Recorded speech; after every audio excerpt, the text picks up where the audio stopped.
How do the practitioners that are out here, what are you looking for? All of this has changed in terms of, we used to be able to, package a story in a fact sheet and put it together, and media would sort of pay attention to us and really every day. It's not as easy these days because you're bombarded with so much information on a consistent basis, and everybody thinks their story is the best story out there, right? So what are you looking for? Like, what are your peeves that you don't want? What's information that you're not looking for, but help them in terms of how they frame a story that works in terms of your particular media. I know, Marianne, for you, you're representing an organization. Actually, you'd be surprised. You'd be surprised how many times I get a phone call and somebody sends me a press release in English, and I'm like, do you know where you just sent that? This is the Association of Hispanic Publications. Like, where's the Spanish version? So you want me to go and distribute your English press release, pay our own staff to translate this for you, and do all of that work for you. Find the relevant photograph for you as well, and look for the links for you. You gotta be kidding.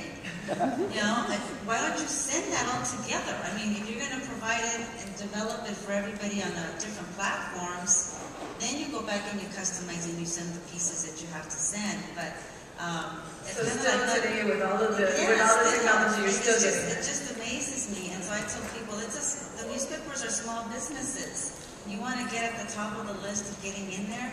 Do the video, do the link, do the English and Spanish, provide the photograph, tell your story. Do you want them to tell it for you, or you want to share your story? So it's the same kind of thing. I think it's just kind of strange that I still don't get the full package. Your story reminded me of last week, actually Monday was it, when the website for President Obama's campaign was launched, and it has a Spanish section, but the intro video had no subtitles in Spanish. And I found that sort of striking, because there you are in a section that has all these links in Spanish, and then there's this video where there's evidently Hispanics, but if you don't speak English, you can't really see the video, and so I just thought I'd mention that because I found that interesting. I think someone was asking me on Twitter a question related to this. Clara was asking me this. Yeah. We're gonna open it up right now. And I was saying I don't think it's necessarily how we share information between news media outlets and PR practitioners.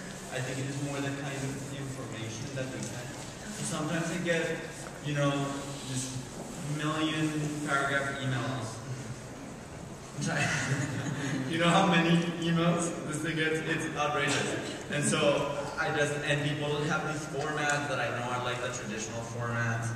I want to know why you think this is important for my audience, and who can you reach, and who is your network, and what are your social media accounts?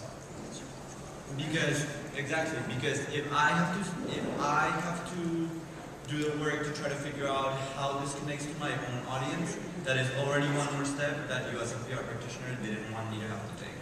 Because the chances are that I won't even have the time or the resources to really do that. And so for me, that's sort of like the crucial point about what kind of information are we sharing? It is not that you can't send me an email, it is more like what's in your email. And also, how can we continue developing interpersonal relations to make sure that those digital communications have some validity, some credibility, and something to